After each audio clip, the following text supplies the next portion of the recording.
UK உடைய Starmer அவர்கள் வந்து கோப்ரா அப்படின்ற ஒரு பிரீஃபிங் ஒன்று வந்து கொடுத்துருக்காரு. கேபினெட் ஆஃபீஸர் பிரீஃபிங் அப்படின்னு சொல்லிட்டு ஒன்று பண்ணியிருக்காங்க. ஸோ சேர்த்து கோப்ரா அப்படின்னு வச்சிருக்காங்க.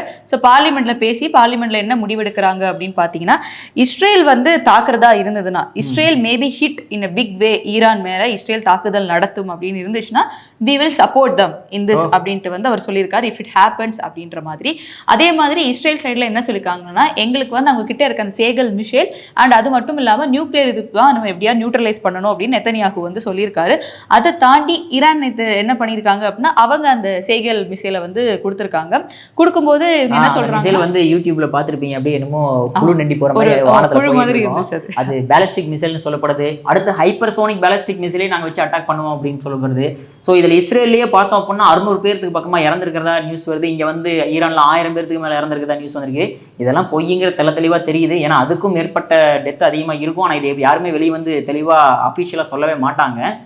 ஆனால் ஃபர்ஸ்ட் அதை வந்து அட்டாக் பண்ணும்போது நெத்தனியாகு அவர்கள் அதான் சொல்கிறாங்க, ஒரு 6-7 மிசைல் வந்துடுச்சு, பெருசாக எதுவும் இல்லைன்னா இஸ்ரேல் கிட்ட வந்து அயன் டோம் இருக்குது, அதை வச்சு தான் அவங்க ஒரு ஸ்ட்ராங் இதை வந்து இது பண்ணுறாங்க. ஒவ்வொரு தடவை அயன் டோம் சொல்லிக்கிட்டு இருந்தாங்க. ஆனால் அயன் டோம்லேயே ஓட்ட போட்ட பாருங்கிற மாதிரி ஈரான் வந்து வேற. ஆனால் அதில் இன்னொரு பக்கம் இருக்கு இல்லையா, என்னன்னா இஸ்ரேல் அப்படின்றது ஈரானை கம்பேர் பண்ணும்போது ஒரு சின்ன ஒரு பரப்பளவு. அது சொல்ல மறந்தாச்சு. என்ன அப்படின்னு பார்த்தீங்கன்னா, ஈரானில் மொத்தம் 9 கோடி மக்கள் இருக்கிறாங்க. ஆனால் இஸ்ரேலில் பார்த்தோம் அப்படின்னா ஜஸ்ட் 95 lakhs பீப்புள் தான் இருக்காங்க. எப்படி ஈடு கொடுக்க முடியும் அப்படின்னு பார்த்தோம் அப்படின்னா, இந்த மிலிட்ரி சைட் இஸ்ரேலுக்கு இருக்கக்கூடிய பவர் வந்து, அது முக்கியமாக மொசாட் ஏஜென்ட் சொல்லவே தேவையில்லை, அந்த அளவுக்கு பவராக இருக்கக்கூடிய கண்ட்ரி அவங்க.